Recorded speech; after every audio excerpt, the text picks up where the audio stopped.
请听4个口诀，身体的口诀回馈：不酸、不痛、不硬、不喘。酸痛硬喘不要找你，你就可以跑很久。好，那我们针对特殊族群啊，譬如说有患人工膝关节或者髋关节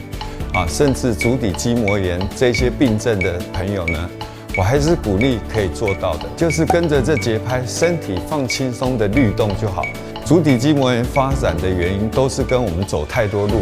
因为我们走路的时候是足跟先落地，足跟落地会造成你的跟腱部纤维化。但是我们超慢跑呢，各位可以看，我们是脚掌先落地，再脚后跟，